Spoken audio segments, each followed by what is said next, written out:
has to go through the underpass, which has a team in every subsection.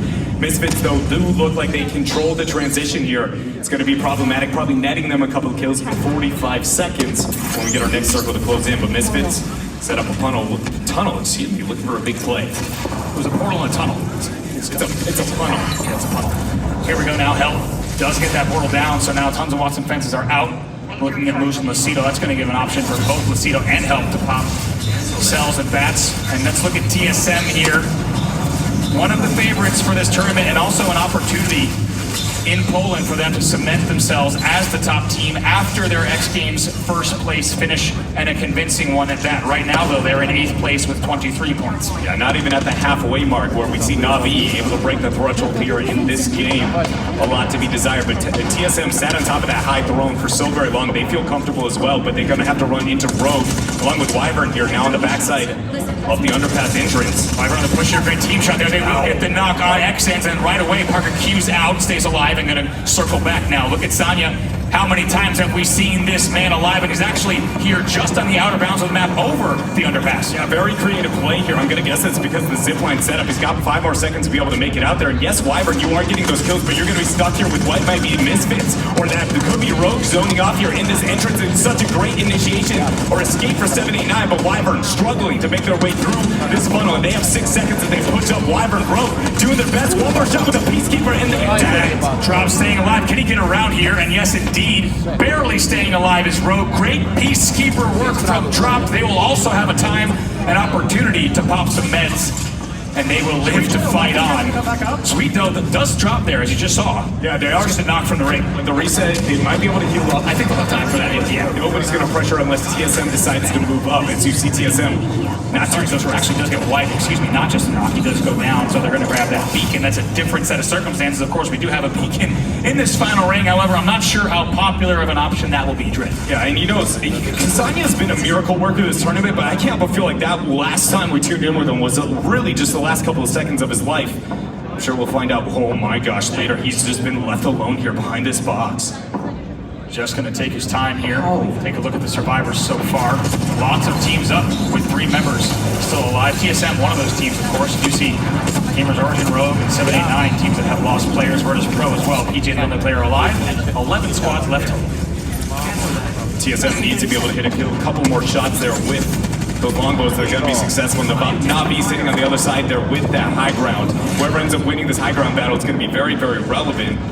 And you got to talk about Ksania. We've seen him late game so many times as a solo. It's almost amazing. There's no other player, there's no other team in this tournament that has had that happening time and time again. Now let's go ahead and hear the thoughts on TSM as this round 5 circle closes in. You're gonna have to put your ult down instantly, Jordan. I can't take it yet. We're going in late. I know. Keep it road. Get ready. Get ready. They're pushing out. They're pushing out.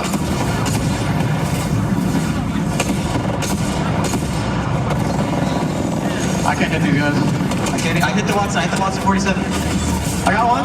Get ready to take it. Get ready to take it. Okay. I'm going. You gotta put your arm down. Pull your arm down instantly. Left. Go. Look left. We're good. Bottom. On the left on me. I'm healing. I clicked the ulti back on. I'm coming back. I gotta heal. Cover me on the portal, please. I broke their ult. Watch east. Nade east. Do you have a command? Nade east. I have 0 bullets. I light. Nade hard, east. I have 0 light. Ready. We need to kill the guy. So hard. East is so hard. I gotta heal. They're dead. East is dead. Cover me, please. I'm covering.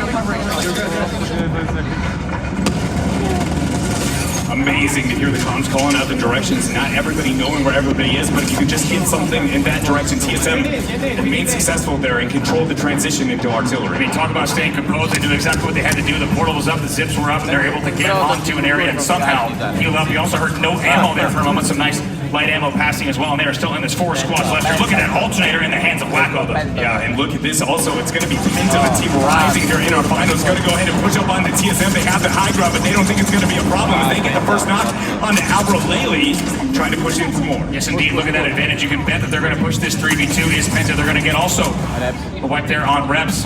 3 squads now left here. It's going to be G2. Look at the gear onto G2, the victors of our last game. Maybe looking to double down here in our finals. Good opener there with the wingman, but it's important that they're going to be third party in this skirmish here, Bravo. Indeed, now look at G2, very good positioning. Pushing now, and they in a lot of trouble. Wacko, very low shield. Nesh now also being shredded. He goes down, and that's going to be Wacko who has to pop that cell. And now take a look at this to see if G2's going to be able to push in. It's going to be Red who actually disengages for a moment and is going to sit back. 2 squads left in this game, and they are now about to push and get this last kill. Let's see if they're going to be able to find it. That should be it. They should be able to do it. Yes, G2 Esports wins another game.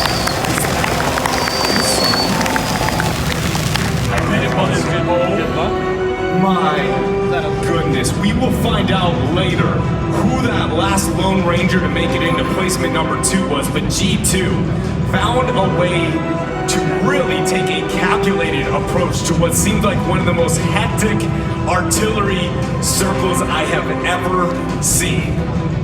That will almost certainly get G2 through past the 50-point threshold, especially if that was Cassania. We'll find out in a moment. 7, 8, 9, you can bet. Even if that wasn't Cassania, they're likely past the 50-point threshold. And as we saw, Na'Vi as well. Game number 6 is going to be a very different game, Dread. And, you know, we talked about the momentum now gained by Rogue earlier in the day and even here in the finals, but G2 has everything going here for them after the success they've had. Well, let's go ahead and figure out who that second place squad is over from the analyst desk. Thank you so much, Dread. That